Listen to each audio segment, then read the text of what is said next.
Bien-aimés dans le Seigneur, c'est le moment où nous allons partager la parole du jour. C'est le moment où nous allons nourrir nos âmes devant l'Éternel.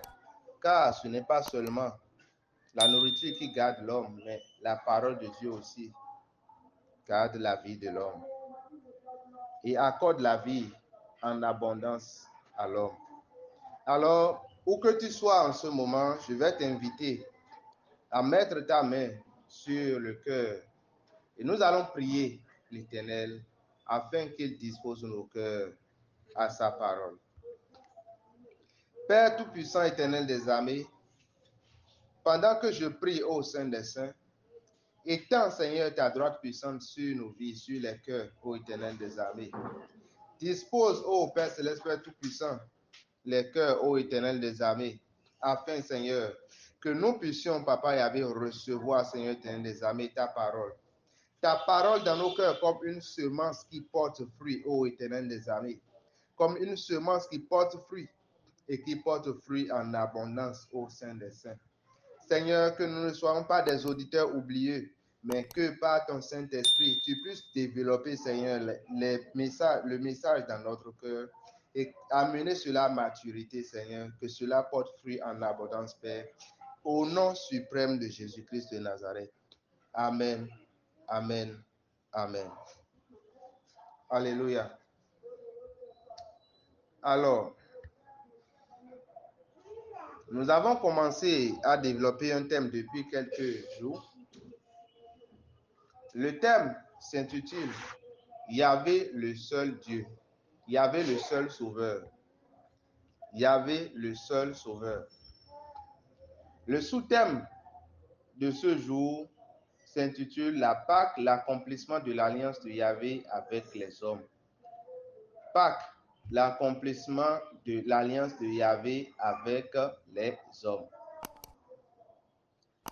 Alors, bien-aimés, en ce jour où nous célébrons la fête de Pâques, je souhaite une bonne fête de Pâques à toutes et à tous. Que le Seigneur, par la lumière de ce message, fasse paraître dans nos âmes les bienfaits de cette glorieuse fête, en vue de nous faire jouir de la plénitude de sa grâce, rendue disponible par cette précieuse scène qu'il a laissée en héritage à l'Église corps du Christ. Nous célébrons ce jour la fête de Pâques. Cette fête qui, à l'origine, était célébrée en souvenir de la victoire de Yahvé, la victoire que Yahvé a donnée à son peuple Israël sur l'Égypte en le libérant des mains de ses oppresseurs, est devenue la mémoire du symbolisme de l'œuvre de Yahvé en la personne de Jésus-Christ pour libérer l'humanité du péché et de la mort en vue de la faire participer à la vie abondante en Dieu et avec Dieu. En cette fête si importante pour la chrétienté, il faille que nous puissions, à la lumière de cette dernière, raviver la flamme de notre connaissance de Christ en vue de tirer la meilleure pour notre foi chrétienne d'après cette fête. Qu'est-ce donc la fête de Pâques et quelles sont donc les conséquences de cet événement dans la foi du chrétien? Pour répondre à cette question en ce jour pascal, je nous invite à la lecture de quelques passages bibliques qui nous éclairent sur la fête de Pâques. Nous allons lire premièrement Exode 12, versets 1 à 7, puis 12 à 14. Je lis au nom de Jésus. Alors, la Bible nous dit, l'Éternel dit à Moïse et à Aaron dans le pays d'Égypte, ce mois-ci sera pour vous le premier des mois. Il sera pour vous le premier des mois de l'année. Parlez à toute l'assemblée d'Israël et dites, le 10e jour de ce mois, On prendra un agneau pour chaque famille, un agneau pour chaque maison. Si la maison est trop peu nombreuse pour un agneau, on le prendra avec son plus proche voisin. Selon le nombre de personnes, vous compterez pour cet agneau. D'après ce que chacun peut manger, ce sera un agneau sans défaut, mâle âgé d'1 an. Vous pourrez prendre un agneau ou un chevreau. Vous le garderez jusqu'au 14e jour de ce mois, et toute l'assemblée d'Israël immolera entre les deux soies. On prendra de son sang et on en mettra sur les deux poteaux et sur le linteau de la porte des maisons où on le mangera. Versets 12 à 14. Cette nuit-là, je passerai dans le pays d'Égypte et je frapperai tous les premiers-nés du pays d'Égypte, depuis les hommes jusqu'aux animaux, et j'exercerai des jugements contre tous les dieux de l'Égypte. Je suis l'Éternel. Le sang vous servira de signe sur les maisons où vous serez. Je verrai le sang et je passerai par-dessus vous, et il n'y aura point de plaie qui vous détruise. Quand je frapperai le pays d'Égypte, vous conserverez le souvenir de ce jour et vous le célébrerez par une fête en l'honneur de l'Éternel. Vous le célébrerez comme une loi perpétuelle pour vos descendants. Alléluia. Deuxième passage que nous allons lire, c'est Matthieu 26, versets 17 à 20, puis versets 26 à 28. La Bible nous dit, le premier jour des pains sans levain, les disciples s'adressaient à Jésus pour lui dire, où veux-tu que nous te préparions le repas de la Pâque? Il répondit, allez à la ville chez un tel, et vous lui direz, le maître dit, mon temps est proche, je ferai chez toi la Pâque avec mes disciples. Les disciples firent ce que Jésus leur avait ordonné, et ils préparaient la Pâque. Le soir étant venu, il se mit à table avec les 12. Versets 26 à 28. Pendant qu'ils mangeaient, Jésus prit du pain, et après avoir rendu grâce, il le rompit et le donna aux disciples en disant, prenez, mangez, ceci est mon corps. Il prit ensuite une coupe, et après avoir rendu grâce, il la leur donna en disant, buvez-en tous, car ceci est mon sang, le sang de l'alliance qui est répandu pour plusieurs, pour la rémission des péchés.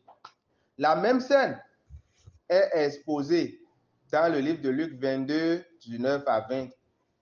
Ensuite, il prit le pain, et après avoir rendu grâce, il le rompit et leur donna en disant, ceci est mon corps qui est brisé pour vous. Faites ceci en mémoire de moi. Il prit de même la coupe après le souper et le leur donna en disant, cette coupe est la nouvelle alliance en mon sang qui est répandue pour vous.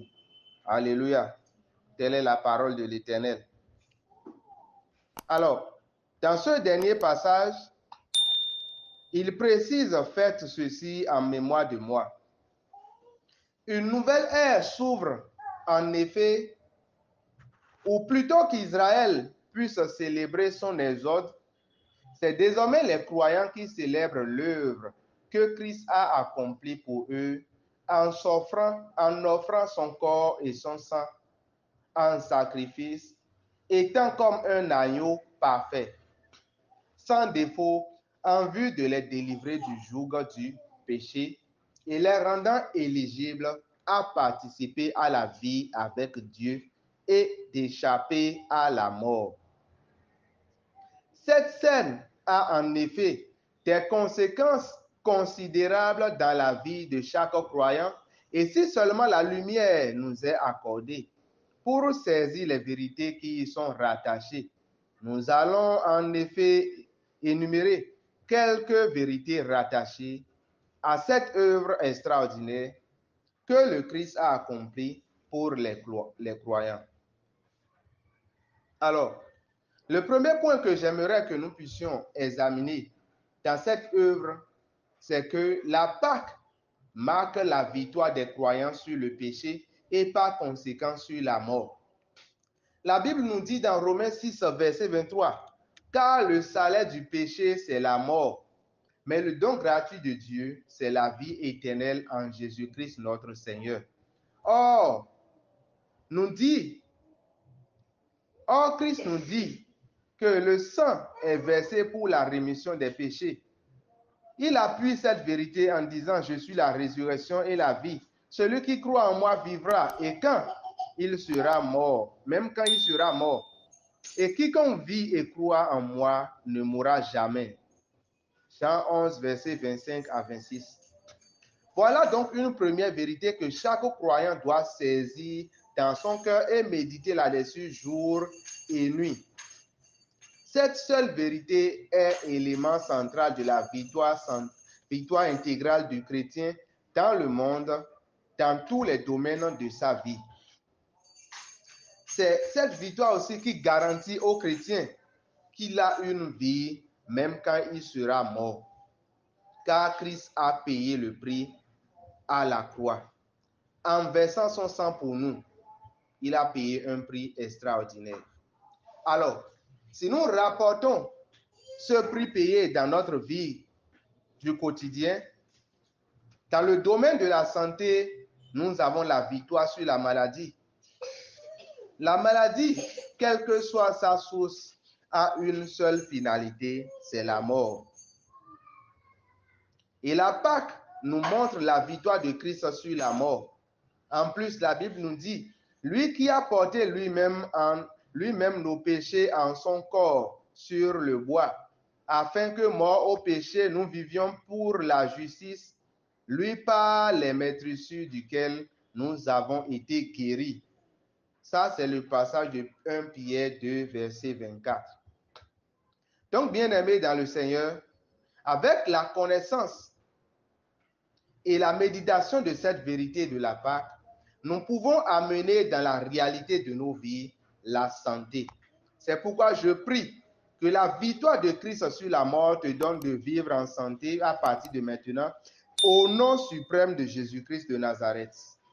Que chacun reçoive cette grâce maintenant rattachée à la Pâque, au nom suprême de Jésus-Christ de Nazareth. Jésus-Christ a acquis la santé pour nous. Deuxième vérité que nous devons retenir dans cette œuvre que Christ a accomplie, c'est que dans le domaine de la prospérité, nous avons la victoire aussi sur la pauvreté.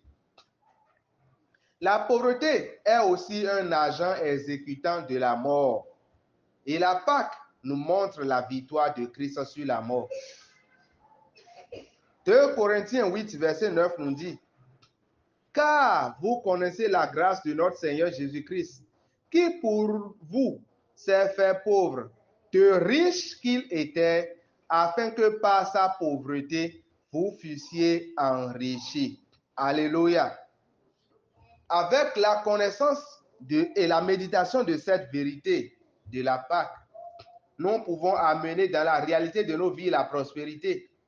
C'est pourquoi je prie que la victoire de Christ sur la mort te donne de vivre dans la prospérité à partir de maintenant, dans le nom puissant de Jésus-Christ de Nazareth.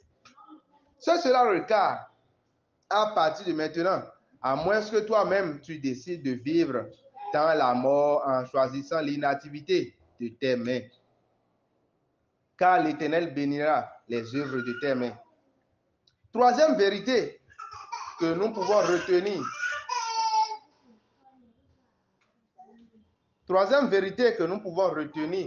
C'est que dans le domaine des relations humaines, nous avons la victoire sur le rejet. Bien-aimé, le rejet, c'est ça qui fait que les gens ne t'aident pas. Les portes que tu tapes, les gens ne t'ouvrent pas la porte. Tu déposes des dossiers, on rejette, tu demandes de l'aide et personne ne veut te venir à l'aide. Là, on appelle ça le rejet. Et la Bible nous dit, car vous étiez comme des brebis errantes, mais maintenant, vous êtes retournés vers le pasteur et le gardien de vos âmes. 1 Pierre 2, verset 25. Être errante, c'est être sans guide, sans aide. Et c'est la similitude du rejet. Et Jésus-Christ, par l'œuvre qu'il a accomplie, devient notre pasteur et le gardien de nos âmes. Le psaume 23 nous montre l'œuvre du bon pasteur. Dans ce psaume, au verset 4, il est écrit, « Il me guide sur le bon chemin pour montrer sa gloire. » Et au verset 5, il est écrit, « Tu m'offres un bon repas sous les yeux de mes ennemis. Tu verses sur ma tête de l'huile parfumée. Tu me donnes à boire en abondance. » Alléluia.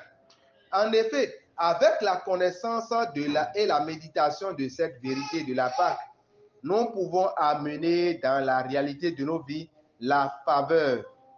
C'est pourquoi je prie que la victoire de Christ sur la mort te donne de vivre dans la faveur à partir de maintenant, dans le nom puissant de Jésus-Christ de Nazareth.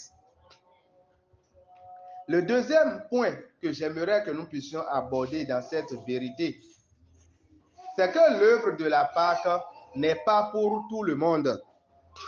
L'œuvre de la Pâque n'est pas pour tout le monde, mais pour plusieurs. Il a dit le sang qui sera versé pour plusieurs. Donc, l'œuvre de la Pâque, c'est pour plusieurs, c'est-à-dire les croyants. Oui, l'œuvre de la Pâque n'est pas pour tout le monde, mais seulement pour ceux qui auront choisi d'accepter dans leur vie cette œuvre en y mettant leur foi.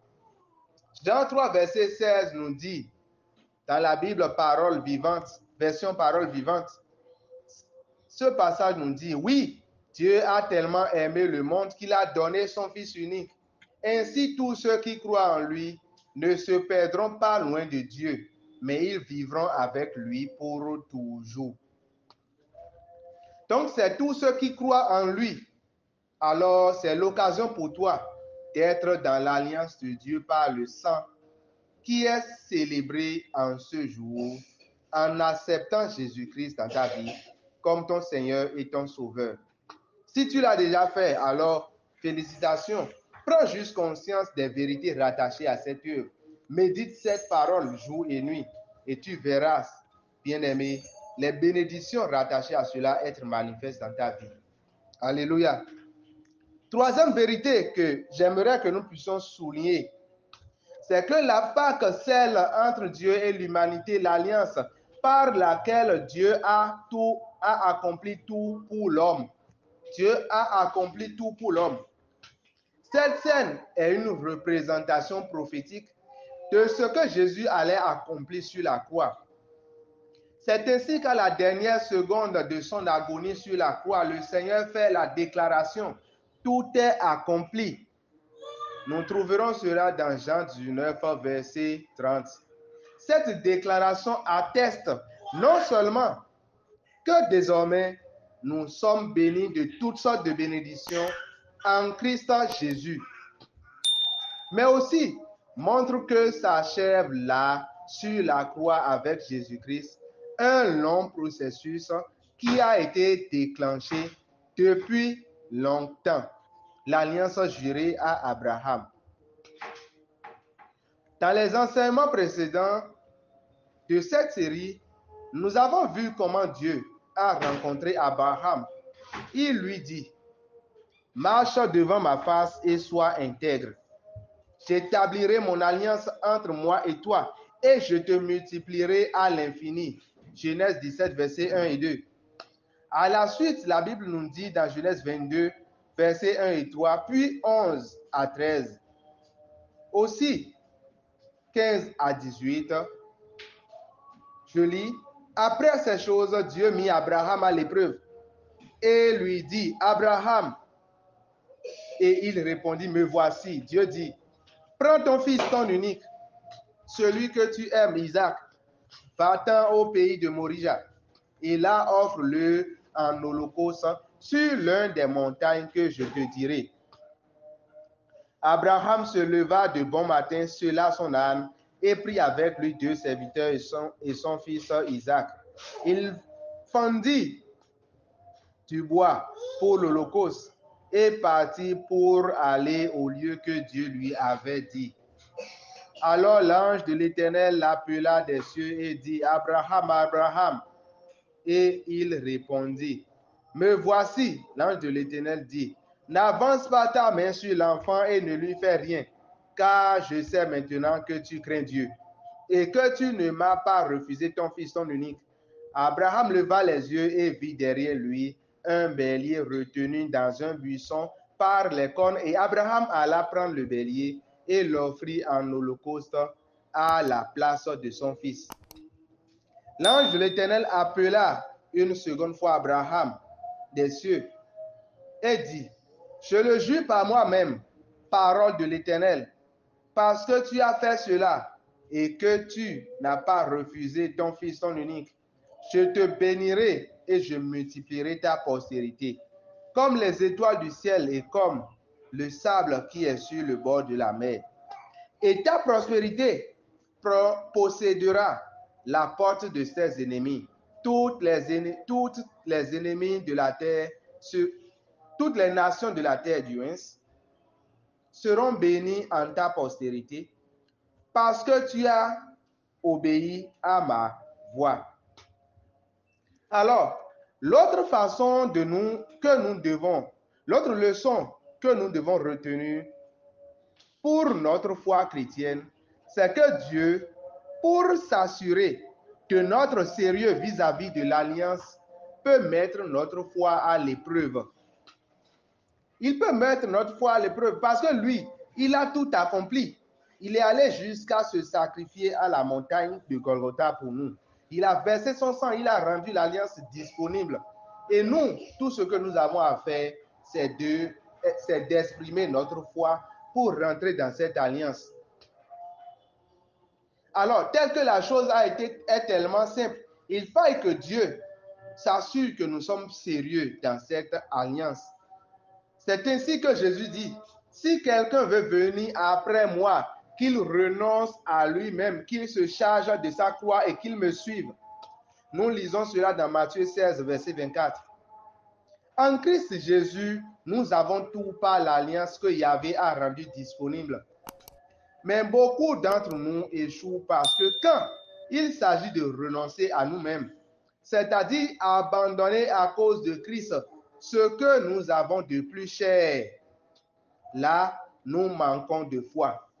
Or, c'est en abandonnant, c'est cet abandon qui nous donne de jouir pleinement de la puissance de Dieu. Galates 5, verset 16 nous dit, je dis donc, marchez selon l'esprit, et vous n'accomplirez pas les désirs de la chair. Et celui qui se laisse conduire par l'esprit, malgré ses intérêts contraires aux indicatifs de l'esprit, celui-là a Dieu comme son berger et finit par jouir de toutes les grâces du psaume 23. Bien-aimés dans le Seigneur, nous ne devons pas prendre notre relation avec Dieu comme une relation d'intérêt pur et simple. Certes, il y a de grandes promesses rattachées à l'œuvre que Christ a accomplie, mais nous devons accomplir notre part, celle qui est de tenir dans la foi et de montrer que nous croyons en cette alliance. Et quand nous montrons que nous croyons en cette alliance, eh bien, les promesses de l'alliance commencent par devenir manifestes dans notre vie. Et voyons, dans le psaume 23, les promesses, de quelles promesses il s'agit?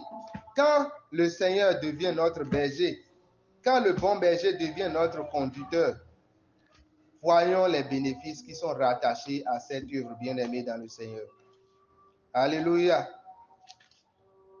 Nous lisons en effet le psaume 23 qui s'intitule Le bon pasteur. Yahvé est mon berger, rien ne me manque. Sur des prés d'herbes fraîches, il me fait reposer. Vers les eaux du repos, il me mène. Il y refait mon âme. Alléluia. Il y refait mon âme. C'est-à-dire, quels que soient les dommages que tu as subis sur ton âme au fil des années, bien-aimé, l'Éternel refait ton âme. Alléluia. Il dit, il me guide au sentier de justice à cause de son nom.